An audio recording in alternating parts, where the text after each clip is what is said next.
Tomato chutney చేస్తున్నాము. 1/2 KG tomatoes అండి, cut చేసుకుందాము. ఆవాలు, జీలకర్ర, పసుపు, ఉప్పు అన్నీ వేసుకుందామండి. ఫస్ట్ టమాటోస్ కట్ చేసుకుందాము, దాని తర్వాత చట్నీ చేసుకుందాము. 1/2 కేజీ టమాటోస్ అండి కట్ చేసుకుంటున్నాము.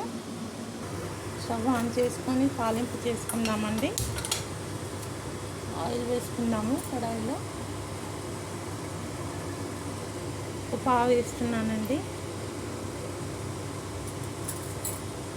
పావు మీద కొంచెం అండి. వేడయ్యాక ఆవాలు, జీలకర్ర వేసుకుందాము. ఆవాలు వేసుకుంటున్నామండి. జీలకర్ర కూడా 1 స్పూన్ అండి. మెంతులు, కొద్దిగా పసుపు వేసుకుందామండి.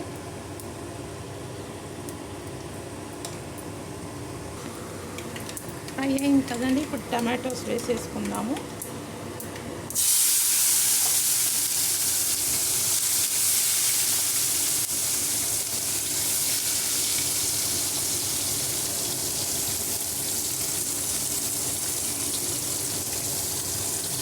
ఇంకా 1/2 కేజీ ఉందండి, ఇది కూడా కట్ చేసేసుకొని వేసేసుకుందాం. ఇందులో ఈ టమాటోస్ కూడా కట్ చేసాను కదండి, ఇది కూడా వేసేద్దాము.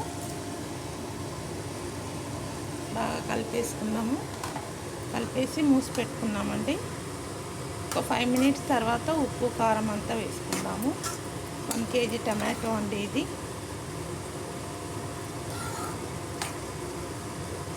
మూత పెట్టుకుందాము.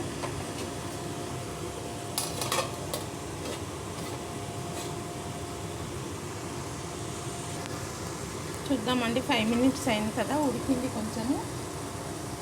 ఇప్పుడు మనం ఉప్పు, కారం వేసుకుందాము. రుచికి సరిపడా సాల్ట్ వేసుకుందామండి, 1 స్పూను. కారం వేసుకుంటున్నాము, 1 స్పూన్ అండి.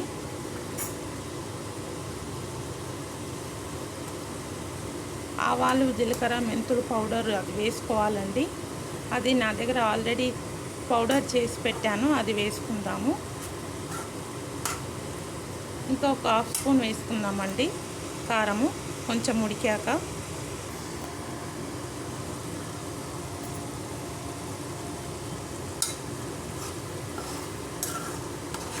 ఇప్పుడు మనం ఇంకా ఒక 1/2 స్పూన్ కారం వేసుకుందామండి.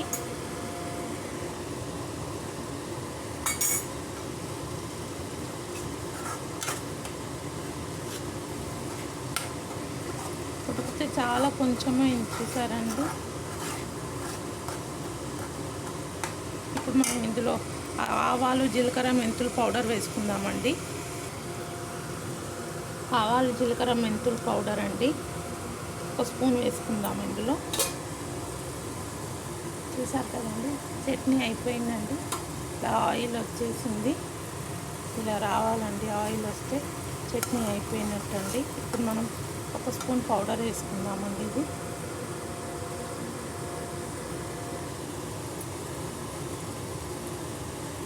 బాగా కలిపేసుకుందాము. ఎమ్మి టమాటో చట్నీ రెడీ అండి.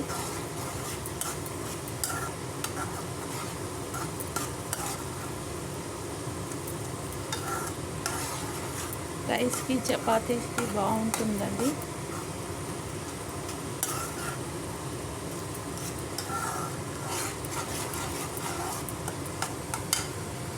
చూసారు కదండి, ఇంకా స్టవ్ ఆఫ్ చేసేయాలి. ఆయిల్ వచ్చేసింది కదా, అయిపోయింది. ఇలా ఆయిల్ వచ్చాక స్టవ్ ఆఫ్ చేయాలండి. టమాటా చట్నీ అయిపోయినట్టు. ఎమ్మి టమాటా చట్నీ రెడీ అండి. మీరు కూడా చేసి తినండి. Thank you.